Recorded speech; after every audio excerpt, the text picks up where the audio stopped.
Mr. Vishnu Sasidharan. Mr. Vishnu Sasidharan is Vice President, Climate Technologies at Plus Advanced Technologies, coming with a business experience of around 2 decades in clean technologies and their adoption. He is a solution-focused professional with a blend of technology and creativity. While working with the company, Mr. Vishnu leads innovations and new business initiatives with cross-functional responsibilities. He has a domain experience in various areas such as HVAC, pharmaceutical cold chain, temperature-controlled last-mile delivery, thermal management in electric vehicles, and more to enable sustainability and energy efficiency through thermal storage technology. Today, Mr. Vishnu will talk about sustainable cooling. Well, I'll be speaking about the role of thermal energy storage in sustainable cooling. And Plus Advanced Technologies as a company has been a pioneer in the energy storage domain. And this technology, we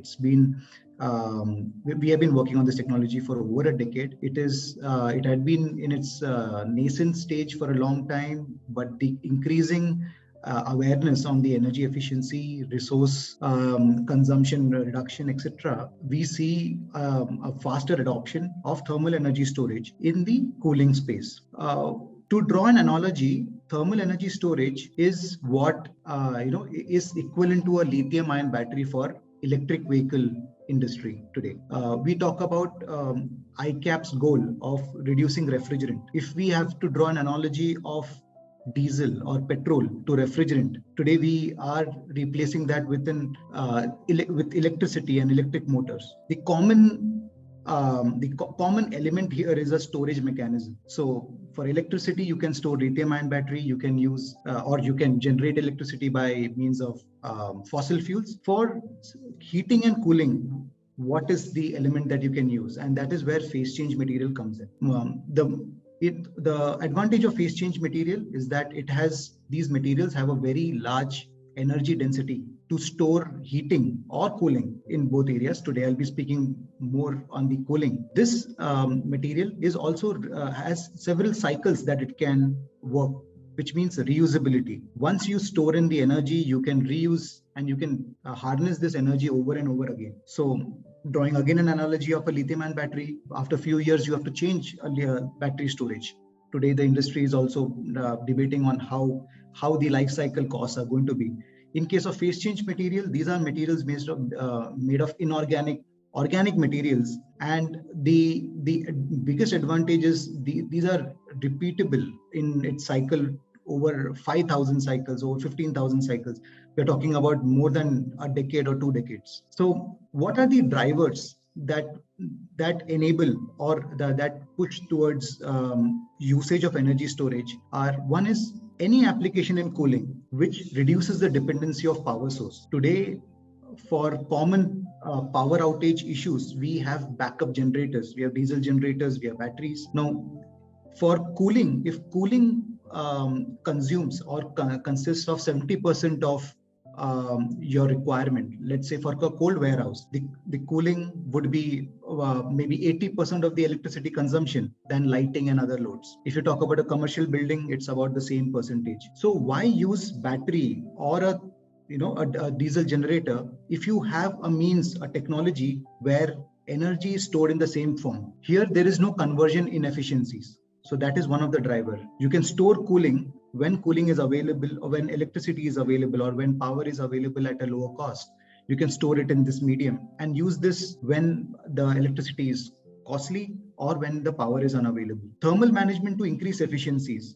Today, many of the electronics, including even electric vehicles require cooling for their batteries. So it is not just for the occupants, but the battery requires a large amount of cooling. And phase change materials play a role in passive cooling, because in many of the smaller portable vehicles, a compressor-driven refrigeration system is not feasible. So that is also one of the advantages, because PCM has a high energy density and it can be self-regenerated. So let's say in an environment where you have free cooling available, temperature goes up to say 20-25 degrees Celsius. Why not use that ambient temperature air to store into this material, and this material keeps your battery cooler or at least reduces the requirement of cooling by external means for the battery or the occupant. The third driver is shifting of power peak loads. As the cooling capacity, as the cooling demand is increasing in India today, probably only 8% or so have air conditioners. But today, as the demand increases, as the people's affordability increases, to meet the demand, the power infrastructure required will have to be keeping on upgrading. So one of the strategies that many of the developed countries adopt, and even in India, we look at is demand side management. That is, how can we identify the peak demand time, and how can we shift the load to the night time, or a time when cooling is, because I'm talking about cooling as the main consume or the highest consumption area, because almost 70 to 80% of the energy is due to cooling.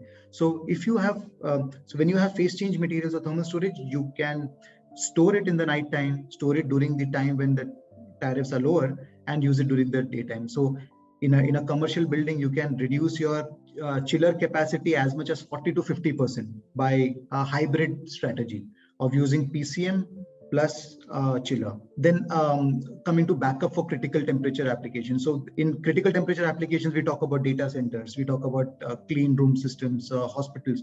Here, most of the cooling related critical applications have multiple redundancies. You have one chiller, you have a standby chiller, and every time you add another chiller, you have more refrigerants also going in. And then you have your fossil fuel based backup operators. So that is where thermal storage plays a role, and we are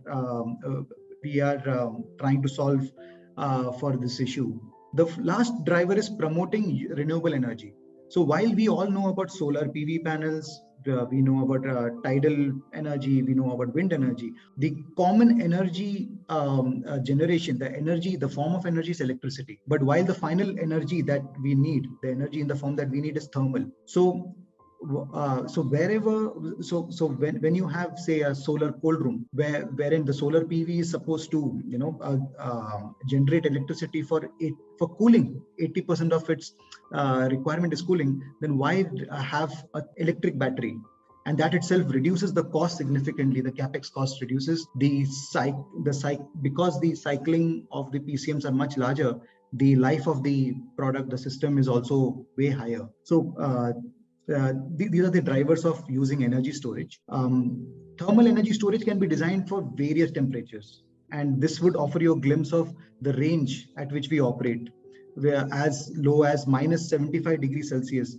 During the COVID phase, we were working on phase change materials which can keep vaccines at minus 65 degrees Celsius. We worked on keeping vaccines at minus 25 degrees Celsius. And these are not only for storage, but for transportation, for transporting in an affordable manner, in a reusable manner, where you can't really ship a freezer or a compressor-driven machine along with the vaccines. So portable passive means. So you can see the entire range of temperatures that one can utilize in the cooling space. These are the different applications that today we have impacted, and more customers and applications are adopting PCMs. Cold chain, whether it is in a reefer truck or whether it is in a portable box, today energy storage is used as a passive cooling media. In case of refrigeration systems, freezers and coolers, these are used largely as a backup. When there is a power outage, you no longer have to worry about food loss, or if you have a power backup using diesel generator, etc. There is a very attractive return on investment when you use thermal storage, because you don't require to run a diesel based generator. Then you have reefer trucks. In refrigerated trucks, commonly the diesel engine that is running, that runs the refrigeration unit.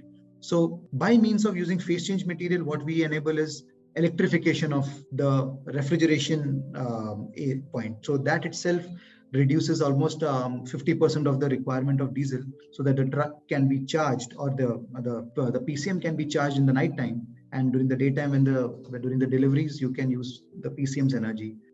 Similarly for cold storage and building HVAC, I would like to just quickly show some of the examples here. Like in case of freezers, you can see by integration of phase change materials, how you can have a sustained temperature control without a compressor running for 16 hours. This is when you totally turn off the freezer. These are commercial applications in the market. Largely customers are using it for power backup, but these also offer energy efficiency by means of reducing the compressor runtime.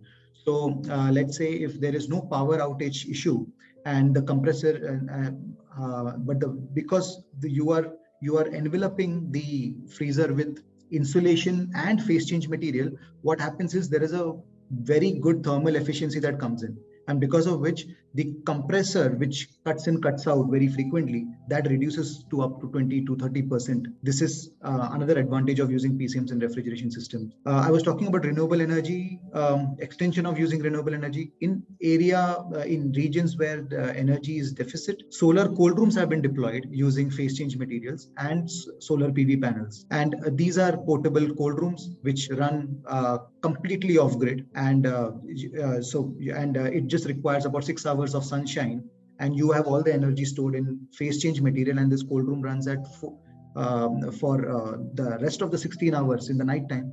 It runs purely on the PCM's energy or the stored energy in the material. These are some of the images. This is the example of logistics. In cooling logistics, whether it is part load shipments, you can use phase change materials of various temperatures depending on what the product is. You can use it in a larger truck. You can use it in part loads. These are some of the refrigerator reefer trucks shown here, and these can be charged overnight for 8 hours, and this is one of the innovations. The next part, delegate, my colleague Mr. Simha is going to talk more about this. Renac is one of our esteemed clients, and this is one of their innovations. This is a supermarket, a mobile supermarket with solar panels and phase change materials. So what you see here is a compartment with the storage bank. And this storage bank phase change material is connected to the compressor. The compressor is connected to the solar PV. So once it is charged, the truck really runs without any diesel or requiring electricity. And whenever the energy of the phase change material depletes, the solar panel comes out, and then the recharging happens again. Many of the retail companies, e-commerce companies, are really increasing the consumer behavior is towards ordering food, good quality frozen chilled products. So that is where phase change materials come in at the back end logistics and the front end logistics to maintain temperature for longer duration and precision in temperature. And we offer the entire ecosystem for recharging these PCMs, etc.